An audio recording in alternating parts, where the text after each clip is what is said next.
Oh, and welcome to the final morning plenary of GIA 2017. Thank you so much for having taken this time with us. We're delighted at the way this has gone, and we're delighted by how well received this has been. And this has been a fantastic experience. I'm really excited, obviously. I'm going to offer a few thanks. I'm going to speak very briefly about the future of GIA. Then we're going to have a performance. We're going to talk briefly about the next conference. We'll have a performance by Sphinx Virtuosi Chamber Orchestra. And then Janet and I will close things out. So I wanted to start by just offering a few words of thanks. First of all, I just wanted to thank Linda Mickelson. She has been the conference consultant organizer for this conference for the past 10 years. It's gotten better and better, and I just want to say thank you, Linda.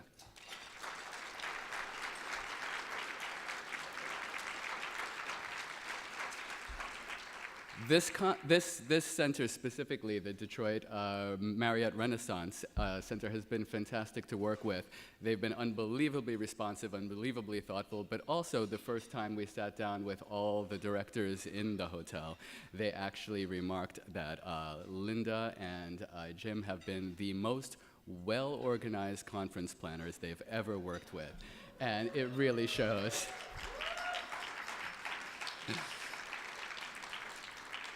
I also want to thank our volunteers, Lenzi Abma from Community Foundation of Southeast Michigan, Sarah Flower from Propel Nonprofits, and Kristen Pierce from Arizona Commission on the Arts. They volunteered their time for us. Thank you.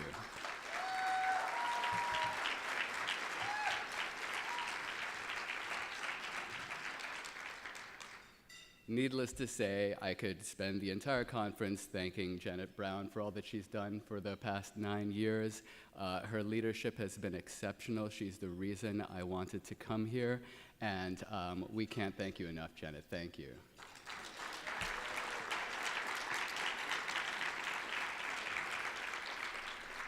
And Janet already thanked the staff of GIA.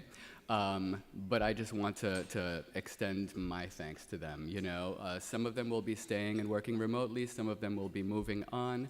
I'm of the opinion that you don't replace people, you just fill positions.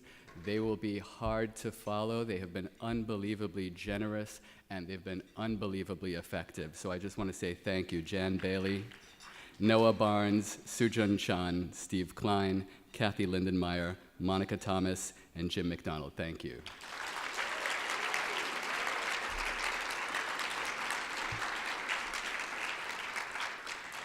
And I just want to speak just for a couple of minutes about Jim McDonald. Jim McDonald has been so amazing here at Grantmakers in the Arts. He obviously came to this role having come from being a member as a program officer at the Paul Allen Family Foundation. He was also a member of the board of directors. He's been a public servant, having been public art director of the Seattle Office of Arts and Cultural Affairs, as manager of cultural programs at the city of Kent, Washington. Like so many great funders, he comes out of practice. He was a curator at Tacoma Art Museum and worked at the Museum of Contemporary Art, Washington. Those of you who've worked with Jim know his incredible combination of efficiency, conscientiousness, and charm. He has a portfolio that encompasses everything that Grantmakers in the Arts does, from the programs, communications, online learning, the reader, the conference. If you've experienced something Grantmakers in the Arts does, you've experienced Jim McDonald's work. Beyond that, I did want to take a moment to talk about just how unbelievably devoted to being ethical and equitable Jim is. You know, here at the conference, so many of us have been moved by the Idea Lab artists. So many of us have been moved by not just their incredible talent, although there's certainly that, but the fact that this conference made sure that we highlighted local voices, that we highlighted first-person narrative, that we specifically worked, as we have in the past, with the community to make sure that this is a conference that is about this place, that's about self-determination, that it reflects the place where we are, that we treat the stakeholders, the artists, the local business with respect and with humility. And I've really gotten to see how much Jim makes that happen, how much hard work he puts into that, how devoted he is to that. And here's the thing, he doesn't need to do it. He did it because he believes it's the right thing to do.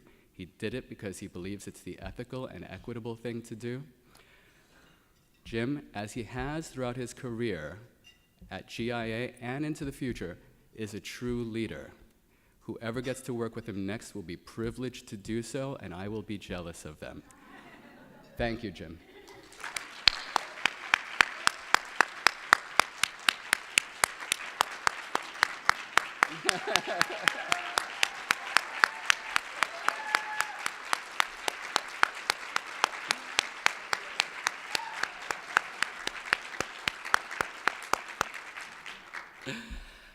Now, obviously, the next time we meet, I will have been in this role for a little while.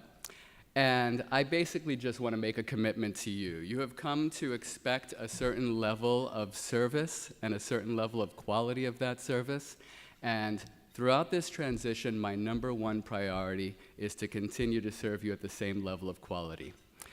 This is going to be the thing that I put on the front burner in terms of making sure that you're updated about this transition, in terms of making sure that we continue to run smoothly, and in terms of making sure that we continue to listen to you and to reflect your needs and concerns throughout all of our programs and all of our services. You know, we're going to be going through this transition, over the course of the next few months. We're moving over to the East Coast. Now, there are a lot of strategic reasons why we're doing so, but we're also mindful of the fact that a move to New York City could inadvertently reinforce the misperception that arts and culture are only for the elite, or that cultural philanthropy is or should be elitist. So we're negotiating a lease to move into an office in the South Bronx, the poorest congressional district in the United States. We're doing this strategically because we do not believe that arts and culture are only for the elite. We do not believe that cultural philanthropy is or should be elitist, and we take this seriously. With that said, there are also plenty of parts of the United States that are also low income or that are poorly resourced, or where the philanthropic community is thin or sparse or very much spread out. We're a national organization. And while we've been working out of the West Coast for a long time and we'll be working out of the East Coast, ultimately, we're not effective unless every one of you feels that you've been heard, that you've been listened to in the spirit of humility and inquiry and respect, and that we have attended to your concerns and that we're reflecting your concerns.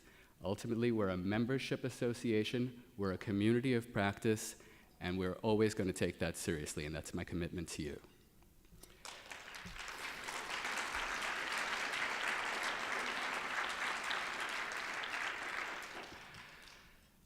And before we start talking about the conference in Oakland, as I've said, you don't replace people, you simply fill positions. And I'm actually delighted to be able to introduce you to our incoming incoming Deputy Director and Director of Programs, Nadia Ilokta. Nadia, you would stand up for a minute?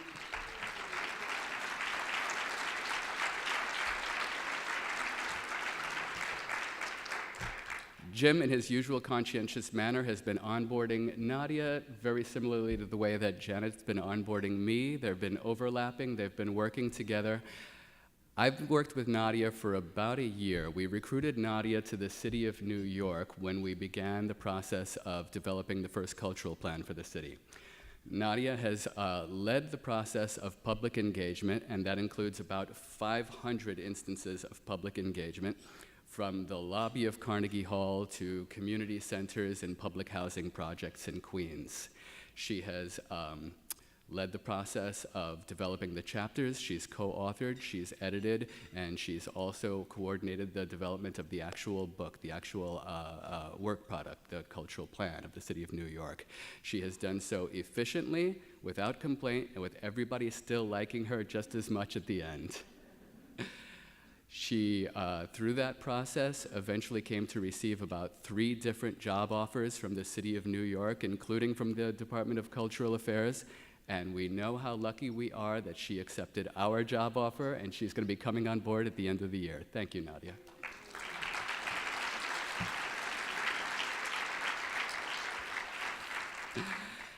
And now, in terms of our continued commitment to service, our next conference is in Oakland.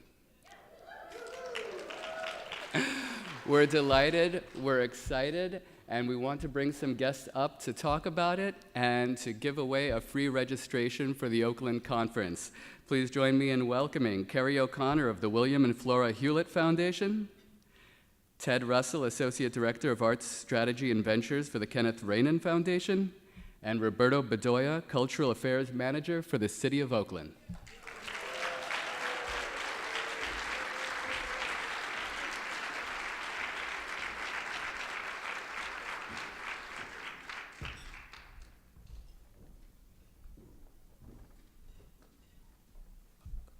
Good morning. Ooh, wow. Thank you. I first of all need to thank Detroit and the host committee putting together this fabulous conference, rich in spirit and in mind, whatever that is, at 8 o'clock in the morning, I'm not sure. And the head of that committee, Regina Smith, who's just all around fabulous. And a little storytelling before we tell the Oakland story. Recently at Berkeley Rep in my adjacent city, there is this new play about the Temps, called Ain't Too Proud to Beg. And it was great, and I think we're going to Detroit and Motown, and I thought to myself, I better work on my moves. And then I parked that there, and I said, wait a second. From Ain't Too Proud to Beg to the Pointer Sisters, which is my crew, and yes we can, yes we can, yes we can. So that's what we're doing in Oakland. Yes, we can. Yes, we can. All right. Well, I'm so excited that the conference is coming to Oakland. 6 years ago, I was one of the co-chairs in San Francisco, and since then, everyone has moved to Oakland, especially the artists. So this is a really important moment. And it's a wonderful place. It's a great, vibrant city filled with art, and a place that we hope will really enjoy because of the diversity there, because of the incredible history of activism. We want to show you everything that Oakland has to offer. It's a cutting-edge city in so many ways, so we want you to be there. It's on a manageable scale, so we like to call it the town. So in advance, if you hear people calling it Oaktown, I want you to understand that. It's also a place where amazing things happen.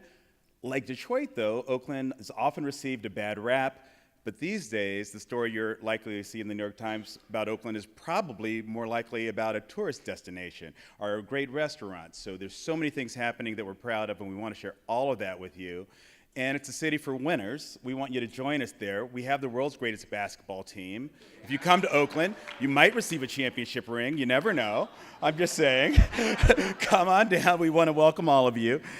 And to really give you a sense of what's happening in Oakland and how forward-thinking we are, I think this might be the first conference where some of you may not know another nickname for Oakland is Amsterdam or Oaksterdam.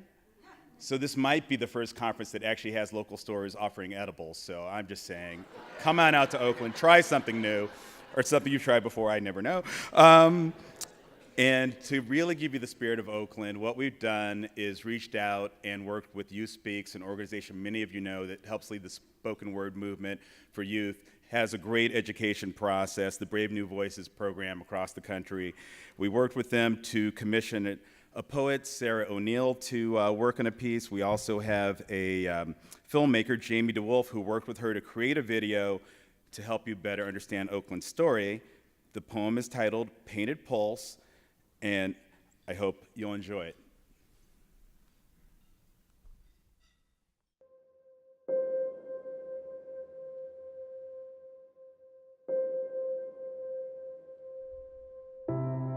If we were to map out Oakland's veins and sketch this city's pulse, we would follow oak tree arteries along streams flowing down the hills into the woods of Diamond Park. till we reached the fingers of Fruitvale and were led up International's spine through the intersection of Chinatown's crimson crosswalks, where we would count each wall adorned in golden dragons, painted symbols of power, strength, and good luck. On the horizon, we would watch the bones of cranes loom like giants guarding the Oakland port, where life is living, artists with spray paint cans molding wood panels into the most magnificent masterpieces. We might end up inside the Allen Bluford Center or Soul Space on the first Friday of any given month with poets and MCs, young alchemists of language echoing the pulse of art murmuring on telegraph, music overflowing the streets with bodies dancing. Have you ever seen the lake on a Sunday morning?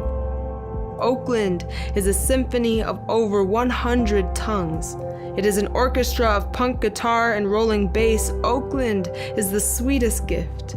It is Redwood Forest Miracle and art galleries opened for community meetings. It is sunshine over rose gardens and resisting alienation through Ubuntu Theater Project and Culture Strike workshops or Destiny Arts showcases and Dragon School murals. It is queer magic makers and film screenings at Eastside Arts Alliance. Oakland is a festival quilted by those who care for it. Gentle hands that stitch together the personal and the political, that honor the ancestors who came before and those in the making. It is inscribing the names of those whose history is most often left out. It is speaking their stories so we don't forget whose land we stand upon, and which communities were pushed out of it, and who is still here, living, creating, and birthing new forms of being. Oakland is where deep waters dance, where Betty Ono gathers. We create on the axis of a beloved community, from the hills to the flatlands, the rose-pink cascade of the town at sunset. The sunlight paints the edges of downtown gold, turns windows of cafes and galleries into a mosaic. What is Oakland but the most intricate painting? Art in spirit and belly and body, because that's how it's done in this city. And remember all the ways Oakland welcomes me home.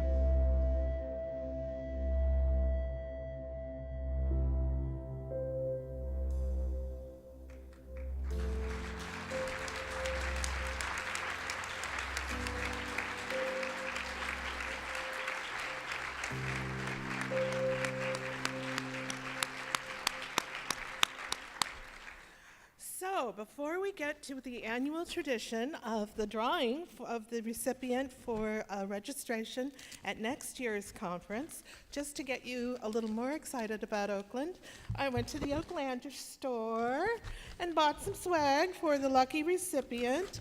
So we have here coffee beans roasted in Oakland.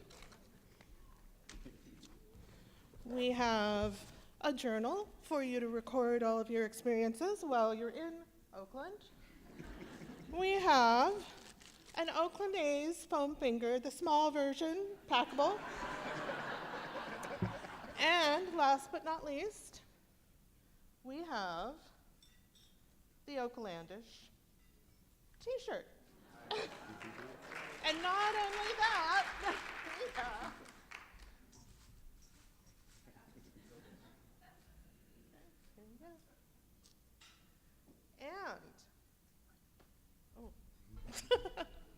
and the recipient of the registration for next year's conference is Keola Phoenix. And I think she's here. Keola, are you here? We'll bring you your prizes. Yay.